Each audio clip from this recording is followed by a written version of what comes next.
नदी में दूध बहाने से क्या नदी साफ होती है? जी हाँ, आप ये पहली बार सुनेंगे। तमाम आस्था और साधु संतों द्वारा नदी में दूध बहाया गया है। इसमें से ही आप एक प्रेमानंद महाराज जी का भी नाम सुन रहे होंगे।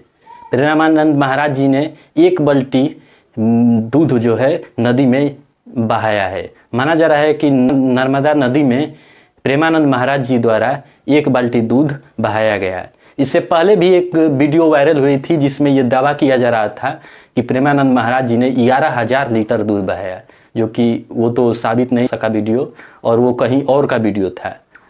लेकिन वास्तविकता क्या है? क्या आस्था में नदी में नारियल, पूजा पाठ, तमाम चीज़ों के तमाम फूल बाती सब बहा दिया जाता है। क्या इससे नदी साफ होती है? इस चीज़ को आज हम अच्छे से समझेंगे। तो नमस्कार दोस्तों, मैं शुभम शर्मा और आप देख रहे हैं न्यूज बाइट।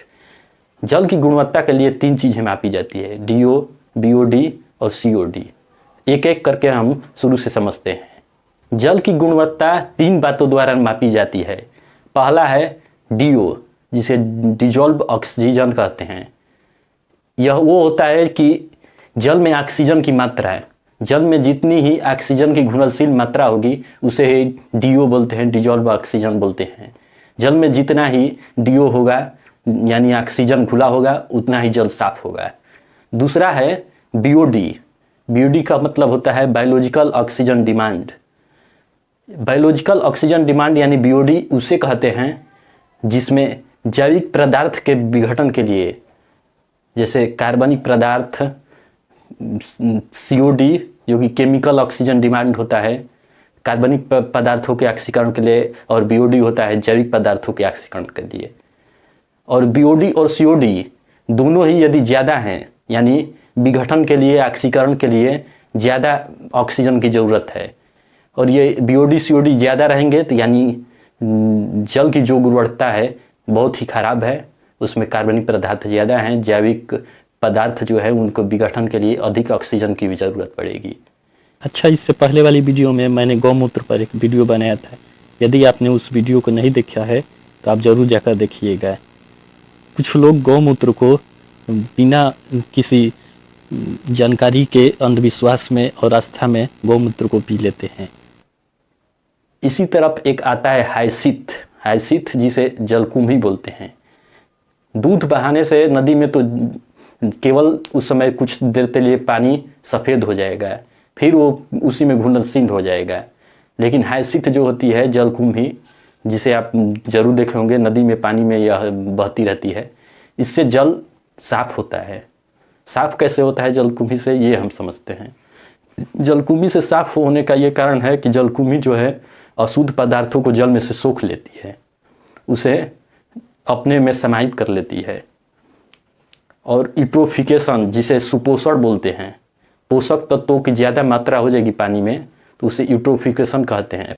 जल में पोषक तत्व ज़्यादा होने से उसमें शैवाल हो जाते हैं, और शैवाल होने से उसके ऊपर हरे रंग की पट्टी चढ़ जाती है और जल के ऊपर बहती रहती है हरे रंग की पट्टी।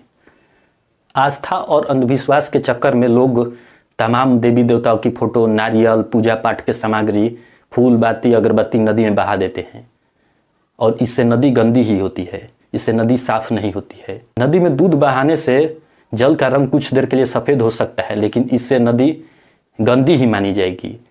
दूध एक घुलनशील होगा उसमें, और वो उसमें सड़ेगा, और उसके लिए ऑक्सीजन की मात्रा भी चाहिए।